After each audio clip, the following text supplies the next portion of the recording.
Hi, welcome back to Humanistic Psychology here at the University of West Georgia. This video will be the sixth one in a series about getting started in humanistic psychology. But before we dig into all of that, let's get this crazy coronavirus, way too long hair under control as usual with the hat of the day. Here's the hat of the day. So I try to wear these hats back so you can still see my face, hopefully. All right, so our previous video in this series, that is to say video number 5, focused on qualitative research, and I think that that's kind of a fairly dry topic. That's part of the reason why I wanted that last video to be relatively short.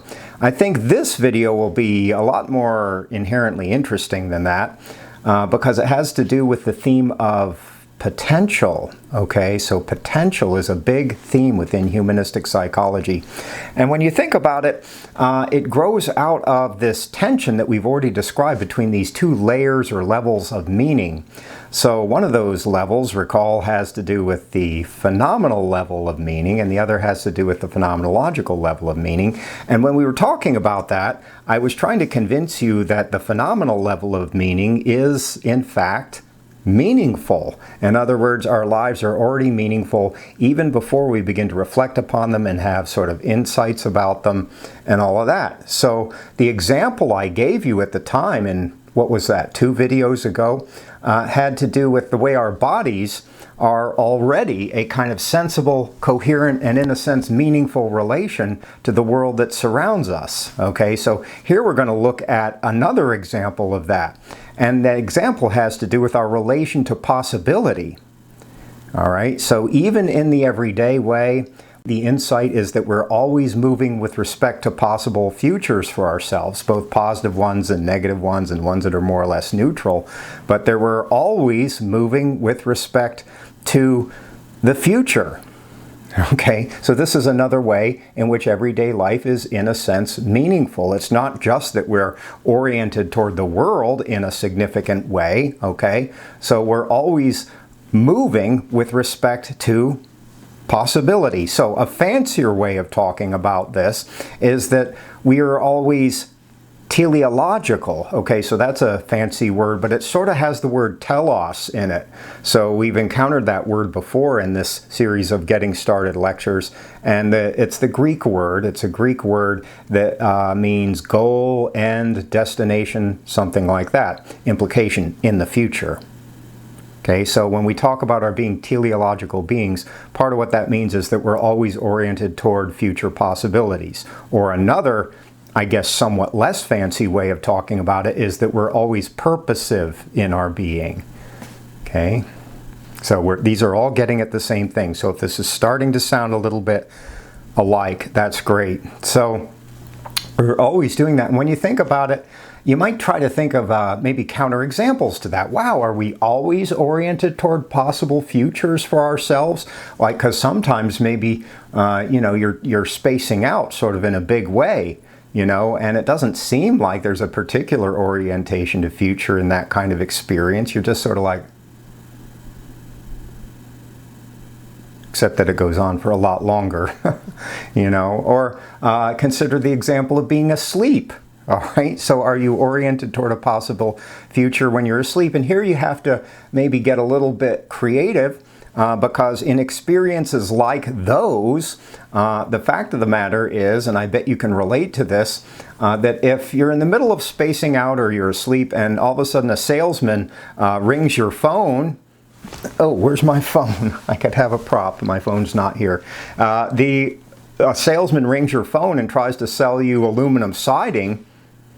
I bet what you'll discover in that moment is that you're irritated because what you'd really rather have happen, other than hearing a sales pitch for aluminum siding, is you'd rather that big space out moment, or perhaps being asleep, continue into the future. Oh, a little bit tricky there. So it's a little bit trickier than it seems at first. So even moments that seem like they aren't particularly oriented toward the future, I bet that at least a lot of them, if not all of them, actually are when you get a little bit creative about thinking about it. Because if you're spacing out and you're just sitting there and it doesn't seem like you're oriented toward the future, but if it gets interrupted and you would rather that that moment have continued into the future, well, in a way, there's a kind of orientation to the future even there. So what's the upshot? The upshot is that from this point of view, we're always orienting and reorienting ourselves to possibility. We're futural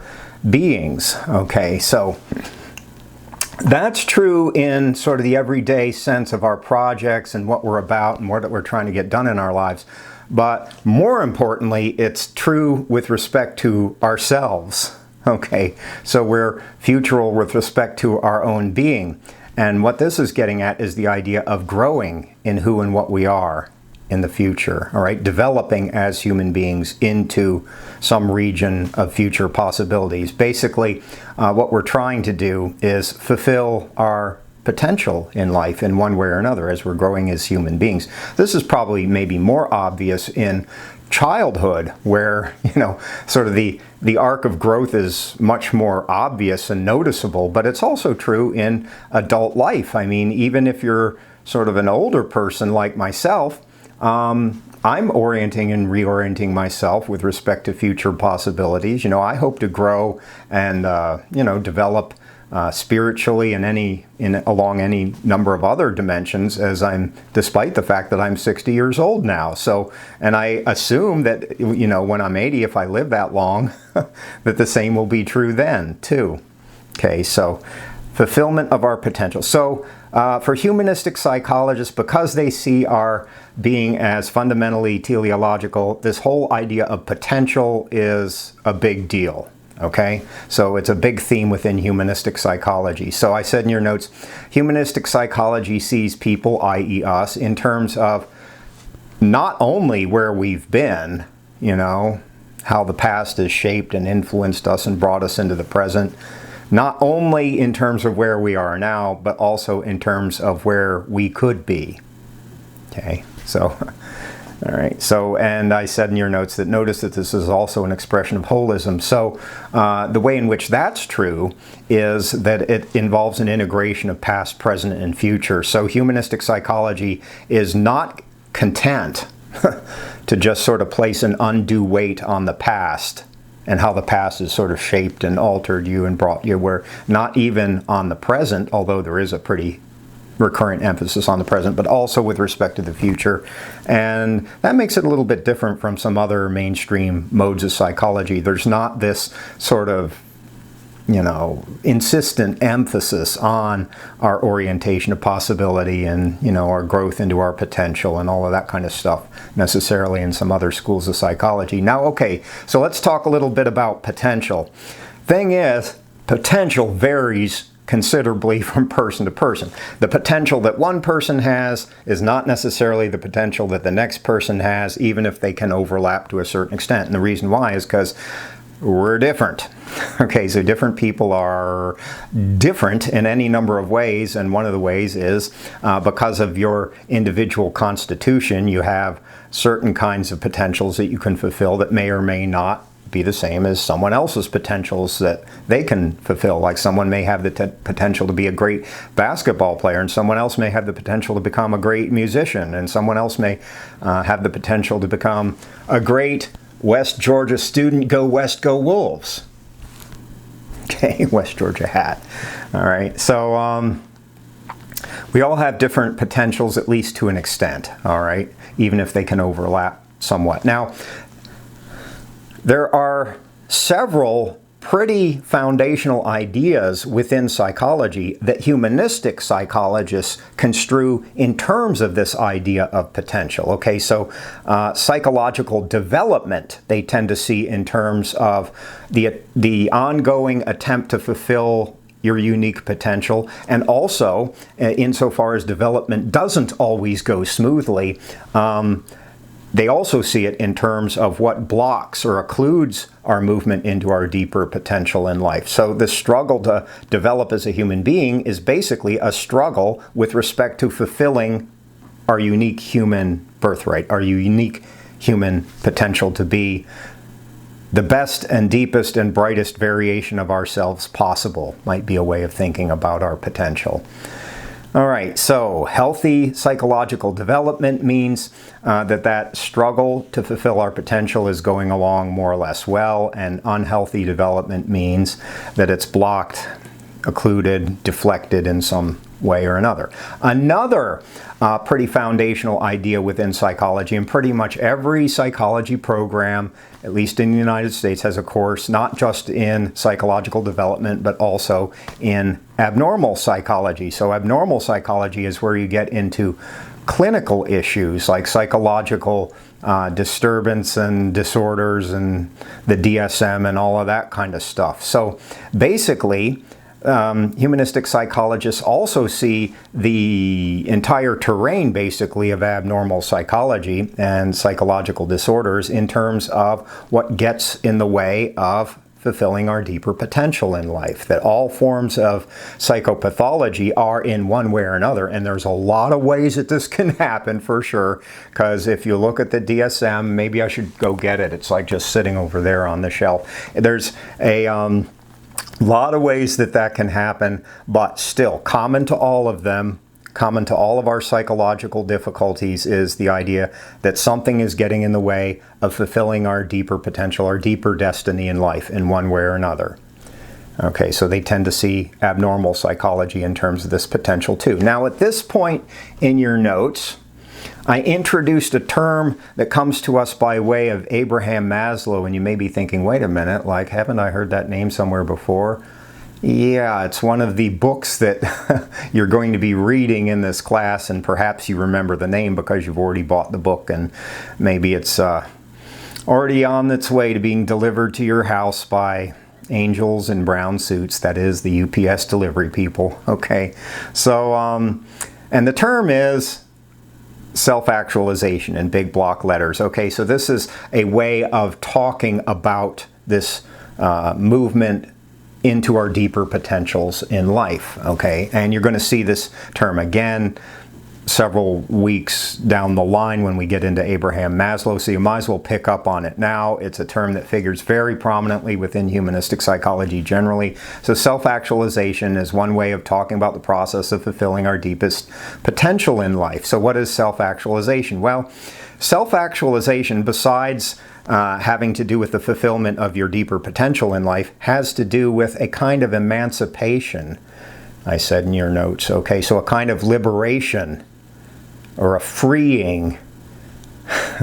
Okay, a freeing of what? A freeing of ourselves from all of the seductive ways that we do not end up moving toward our deeper potential in life, that we end up settling, might be a word for it in life, you know. So we end up settling for something less than what we can possibly be in this world. Okay, so how does that tend to happen? Well, the main way that it tends to happen is that we spend a little bit too much time just copying other people.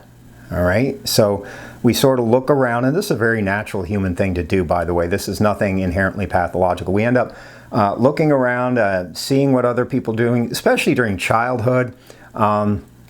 We end up copying other people, conforming to what other people do without thinking too hard about it, without thinking, for the most part, whether copying other people is really in the service of the depth of our own unique lives. For the most part, we end up thinking like other people do. For the most part, we end up feeling like other people do. For the most part, we end up having values that other people have, and so on. We end up desiring things that other people desire. And as a consequence, we end up short-circuiting this whole business of self-actualization, which would otherwise have to do with our coming into our own unique constellation of potentials in life. Okay, so we end up selling ourselves short. All right, we end up settling, would be another way of saying it. So that's the main way that self-actualization doesn't happen. So Thoreau, Henry David Thoreau, once famously said that, well, the mass of men lead lives of quiet desperation.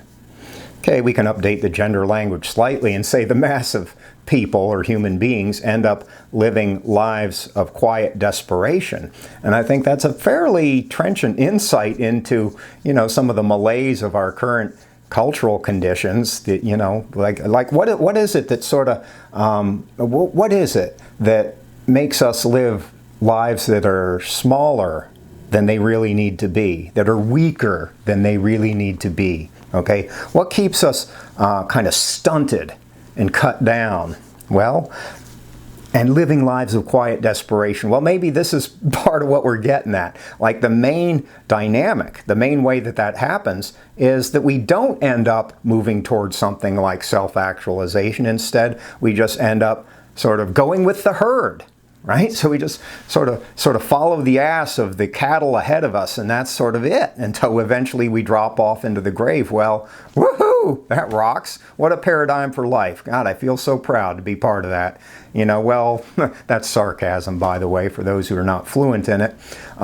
Maybe there's a deeper paradigm for your life. Maybe the whole point of your life is to fulfill whatever potential is uniquely your own. Okay, maybe that's sort of the deeper purpose of your life, other than just being sort of a good, obedient slave, basically, to other people's values, living out other people's lives for them. Have you ever had a moment where you've discovered this? This can be like a real terroristic, but also liberating moment in life where you've noticed that, like, wow, the values that I have aren't actually sort of my own. They're not really sort of in the service of the life I want to live, that I've just sort of taken them in somehow, you know, in one way or another, and I'm living them out, but they're really, I'm living out someone else's life, someone else's values, just to make them happy.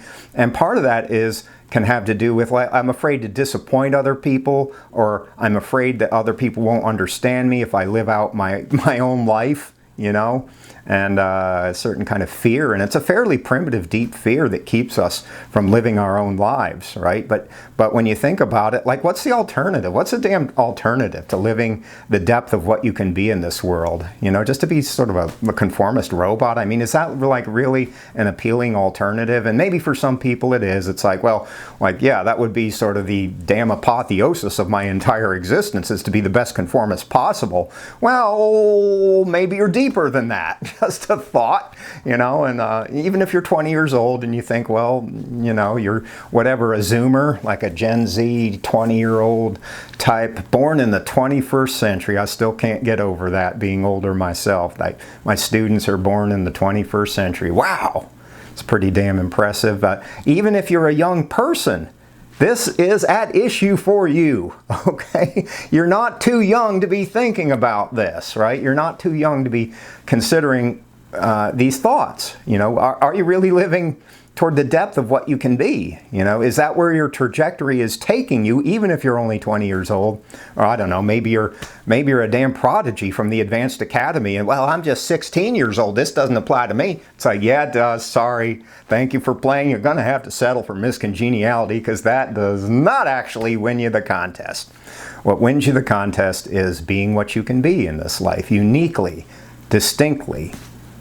Because, you know, at the end of the day, you know, you're a unique, unduplicatable form of existence, existing in the universe. You are unique, and there'll never be another one like you, exactly, right? So the only real question is not whether that's going to be true. The only real question is, what are you going to do about it, all right?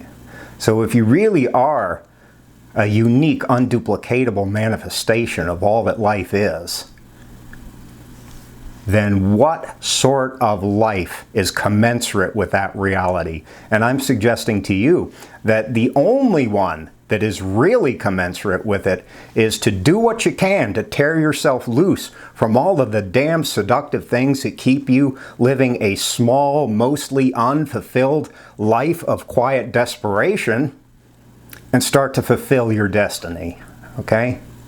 So this is sort of me handing Promethean fire across the generational divide to you, you know, the sort of, okay, boomer divide. I'm a boomer, right? I'm a late boomer, but I'm still a boomer, still in the club. I got like the membership card and everything. Yeah, so boomer. This is an okay boomer moment. So yeah, so this okay boomer moment says, like, hey, you're young, you can be a powerful being. So why don't you? Okay. All right. So, Wow, God, I wish someone told me that when I was 20 years old.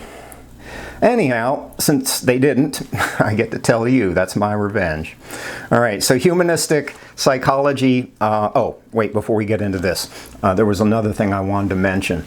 This business of self-actualization and living toward our deeper potential, I've been describing it kind of in an individual way because I'm trying to speak to you, the listener, as an individual, but there's also a very social side to this too. So you can ask the same question about humanity's potential. Like, what is the potential of the human race? Okay, because, you know, you're participating in it, in case you haven't noticed. So it might be good to ask about that. Like, what are you really contributing to? What's the deeper purpose and potential of being human? You know, it's an interesting sort of question. Okay, so now let's get on to the thing that I almost started prematurely. So humanistic psychology embodies a call to be open to your deeper possibilities, the possibility of recognizing and living out our deeper potentials in life. So this business of openness is another big theme in humanistic psychology. So the first big theme, obviously, in this video, I hope it's obvious, is potential, but openness is another one. Okay, because you're never going to be able to live out your potential unless in some way you're open to the possibility of it. Okay, so open to the possibility of recognizing within yourself something like a destiny. All right. But the thing is, a lot of the time we're closed to our deeper potentials, and I've sort of mentioned some of these in passing, but here they are a little bit more thematically. We're going to go into a lot more detail about this later in the semester, but for now, just to give you a kind of teaser, because, you know, the question's sort of in the air, like, wow, you know, if you really do have a deeper, luminous, powerful destiny, if we all have that as part of our humanity, then why is it that it seems so infrequent that we're really living toward it, you know? Well, a lot of the time we're close to the possibility. A lot of the time we're afraid of what we are. Is the fact of the matter. We're afraid of our deeper possibilities, that they might carry us beyond the pale of things we would find comfortable. Okay? So here's a little insight for you.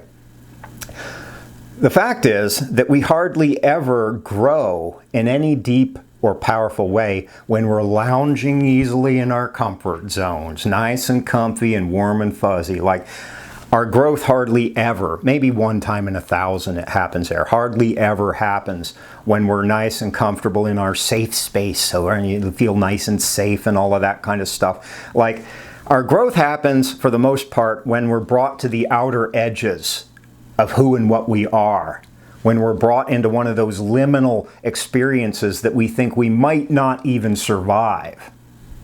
Okay? And because of that, often we're afraid. We're afraid of the kind of experiences that would show us our deeper potential, because for the most part, those kinds of experiences are at the dangerous teetering edge of who and what we are. You know, they show us your real face, you know. So it's a scary thing to see your real face in this world, you know, because your real face is not just what you are, it's also what you could be. Okay, so it's a scary thing. Potential, having a destiny is a scary thing, and that's part of the reason why we're closed to it a lot of the time. The sense of responsibility. Okay, so Stan Lee of Spider-Man fame once famously said, with great power comes great responsibility. Well, with great potential also comes great responsibility. To yourself, you know, once you see it, once you see what you can be, really, all of a sudden you're responsible for whatever you do with it. If you ignore it, you're responsible for ignoring it.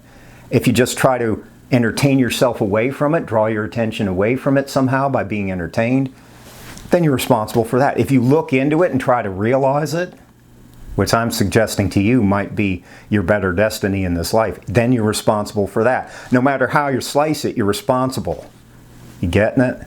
Like, if you're a powerful being, then you're responsible for being a powerful being. Okay, so if you lay claim to the power that's yours, you're responsible for having laid claim to the power that's yours. Okay, so because with great power comes great responsibility. See, a little bit of wisdom from Spider-Man. You're allowed to learn from comics. You know, wisdom can find you in any place and at any time in this world. You know, sometimes in the places you least expect it. So maybe Spider-Man has something to teach us. So sense of responsibility to oneself, to one's deeper destiny, but also to other people, man. You know, like if you're a holist, then you're never extricated definitively from the world of other people. You're an inherently social being, and not just other people, all sentient beings, all forms of life. You're always moving with respect to the human race, but also anything that's alive, and even inanimate objects for that matter, you know. So your responsibility is something really huge. Okay, it's not just all about you, it's also about everything else and everyone else. Okay, another reason why we're closed to our potential: change is often difficult, basically for the reason I just told you, right? That change, when we change deeply, for the most part, it doesn't happen when we're just hanging out in our comfort zones and thinking easy thoughts and having easy feelings. It's when life gets difficult. It's when life gets challenging. It's when we're brought to the outer edges of who and what we are. So, you know, it's not necessarily a bad thing if you experience that every now and then in your young life. It's like, well, damn, I went through something. It could be anything, like a relationship. I think oftentimes for young people it happens like in love relationships, and the ones that are maybe not so easy and that they fizzle out, you know, or they sort of, you know, self-destruct somehow, because those kinds of things can easily bring you to the outer edges of who and what you are and invite you to develop more as a human being. But that kind of change is a difficult thing. It's a scary thing. It's a challenging thing, you know, because it's not an easy thing to reform your actual existence into something better than what you already have. That's not an easy process most of the time. Every now and then it might be, but most of the time it's not. It involves the challenge of facing uncertainty, you know, because when you're brought to the outer edges of who and what you are, you don't necessarily know what to do. Why? Because you're not used to it. Your habitual plans and strategies don't necessarily work when you're in that kind of state, you know. It also involves questioning what you think is certain, like all the sort of rules you've lived by up to now, because probably they're going to be rewritten. You know, when you really grow, like your beliefs can be rewritten, what you think is real can be rewritten, what you think is important can be rewritten. And that's a daunting kind of thing for most of us, most of the time. And that's part of the reason why we're closed to our deeper potential. Another reason. Fear of being rejected by other people. That's another reason. It's like most of us have a pretty primitive fear of being, you know, misunderstood, rejected, possibly ostracized. Like, what if you grow in a deep way toward your potential and your friends no longer understand you? They no longer get you, or maybe they don't like you anymore. All right, so you change in your being, and all of a sudden the people that were your friends for the last whatever decade of your life, all of a sudden they don't want to hang out with you anymore because you've grown beyond yourself.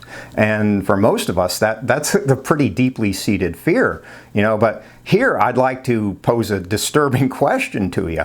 And the disturbing question goes like this: if the price of your friendships is that you remain small and unfulfilled with respect to your deeper destiny, if that's the cost, then are those people really your friends at all? You may think you have friends, but if the cost of that friendship is that you remain small and cut down, smaller than you need to be, right? Weaker than you need to be, are those people genuinely your friends at all? Because they might be your enemies in a deeper sense. And yeah, okay, so it can be pleasant to hang out with them, but so what? There are many pleasant things in life, right? There are many pleasant people to hang out with. I would suggest to you that your real friends are not just people that are pleasant to hang out with. Your real friends are the ones that call out the best in you, okay? Let me repeat that, okay? Your real friends are not just the ones that are easy to hang out with. They're the ones that bring out the best in you, that won't let you settle. They're the ones that won't let you settle. Your enemies are the ones that want to see you small. Your enemies are the ones that want to see you weak. You get it? So people that seem to be your friends might actually be your enemies, sort of a difficult thing. And that's another reason why we're closed to our deeper potentials a lot of the time. See, we've got a lot of reasons to stay closed, to close ourselves off from that and not to see it, and to keep our attention focused on other things other than what we really are and what we're really moving to in this existence. We've got every reason in the world not to do that, right? And only one or two good reasons for you to fulfill your deeper potential in life. One of those perhaps has to do with the next couple insights. To be great is to be different. Almost by definition, you know, what's great is what is extraordinary. That means out of the ordinary. Just sort of break that word apart. Extraordinary. Extraordinary, like out of the ordinary. And so the question is really, do you want to live toward whatever greatness is running through you or not? That's the essential question. And I realize this is a challenging, possibly provocative question for you, but I think it's a great one. Once again, if you're 20 years old, the reason why it's so great for 20 years olds is because, you know, you got a fair probability of being alive for the next, 60 or 70 years on the planet. So if you can get this at 20 years old, oh, hell yeah. You know, you are ahead of the game, right? Because most people, it takes quite a while to figure this out. It's like, well, damn, you know, I've been living someone else's life. This is like the source of a lot of midlife crisis, I think, you know. It's like people sort of are just following the herd till they get to about 45 and they begin to feel like age creeping up on them. All of a sudden they discover like, well, damn, age is creeping up on me. And then they look at their life and they see like, I've been living someone else's life. I've been living a counterfeit existence. I've been living a sham this whole time throughout my whole, last 25 years of adult life, you know? And then maybe they start to come into something like their deeper potential. If they're lucky. If they're lucky, they have a midlife crisis. If they're not lucky, they just keep plodding along till they get to be 80 or whatever and drop off into the grave, you know? So the lucky ones are the ones that have a crisis. You know, okay, so it may not seem that way on the surface, but what I'm trying to get at, because most of you are very young, well, very young from my point of view, like you're 20, you're young adults, all right, you're Zoomers, you're starting off on the path of adult life, right? And so, like, if you can get this early on, yeah, get it early on if you can. So the final thing, to burn in life. Do you burn in life?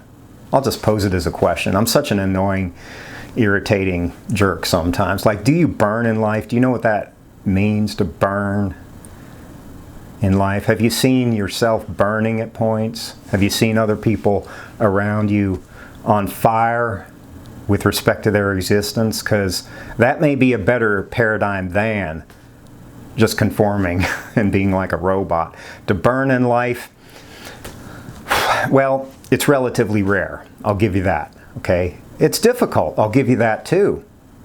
But what's the damn alternative?